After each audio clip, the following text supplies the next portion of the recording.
Ari nga ho pala mga kalinggit, ang niluto ko din sa boarding house, ari nga ho pala ginisang kamatis na may tinapa.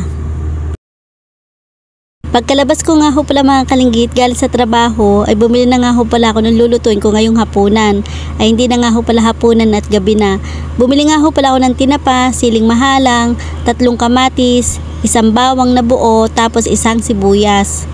Pagdating ko naman ho din ng mga kalinggit sa boarding house, ay agad ko naman hong inintindi ring aking lulutuin. Hinimay ko na nga ho pala rin tinapa, inalis ko nga ho pala yung mga tinik, tapos hinimay ko nga ho pala ng medyo maliliit at arin naman ho ay aking igigisa pa mamaya. Mas masarap nga ho pala mga kalinggit ang luto sa tinapa ay ganito nga ho pala, lalagyan natin ng kamatis. Tapos ganito nga ho pala yung pagkakahimay natin sa tinapa. Pagkatapos ko nga ho pala mga kalinggit mahimay aring tinapa, sinunod ko naman hong gayatin aring kamatis. 3 piraso nga ho pala yung malalaki at mas gusto ko nga ho pala yung maraming kamatis. Pagkatapos ginayat ko naman ho aring sibuyas, sinunod ko naman ho aring bawang. Ginayat ko lang din ho yan ng medyo maliliit. Tapos maglalagay nga ho pala tayo dyan ng 2 siling mahalang, hinati ko nga lang ho pala sa gitna at masarap din naman ho kapag yung ating lulutuin ay medyo mahalang-halang. Dahil tapos na nga ho pala kumagayat ng mga sangkap diyan, ay nagsalang naman ho ako dyan ng kawali. Tapos naglagay nga ho pala ako dyan ng mantika. Kapag nga ho pala mainit na, ilalagay na ho natin aring tinapa. Halu-haluin lang ho natin hanggang sa maging toasted. Kapag nga ho pala luto na, atin na nga ho pala nga hanguin din sa kawali.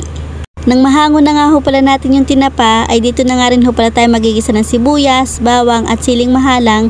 Pinagsama-sama ko na nga ho pala, tapos isusunod naman ho natin igisa din, ari nga ho pala ang kamatis. Halu-haluin lang ho natin, tapos maglalagay nga ho pala tayo dyan ng mga pampalasa ng asin, umami at paminta.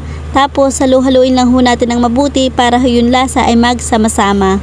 Iintay lang ho natin maluto ring kamatis. Kapag nga ho pala medyo luto na at nalabas na ho yung katas, ilalagay na ho natin aring tinapa na niluto natin kanina.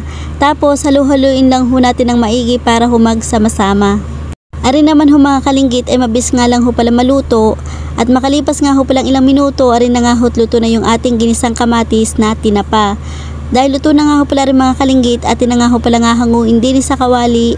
Alam nyo na ho kapag luto na ay pwede na nga ho pala tayong kumain. Habang niluluto ko nga ho pala rin mga kalinggit, talaga namang amoy pa lang ho ay nakakagutom na. Kung hindi pa ho nyo rin natatry iluto, ay siya mag-try na ho kay mga kalinggit magluto ho na rin. Talaga naman ho ang isang kalderong kanin nyo ay talaga namang ubos ho din. Tara mga kalinggit, kain ho tayo dini. Ano pa hong iniintay nyo dyan? Kumuha na kayo dyan na kain na bahaw at sumabay na ho kayong kumain dini. Para naman ho may kasabay akong kumain. Kaya kayo mga kalinggit, kapag hindi pa ho kayo nakakapagluto na rin, ay siya magluto na, masarap na at mura pa. Siya, hanggang dito na lang ho yung aking vlog. Salamat ho sa inyong panunood. Pa-follow, pa-like at pa-share na rin ho sa inyo. Bukas uli. Bye-bye. Kakain muna ako.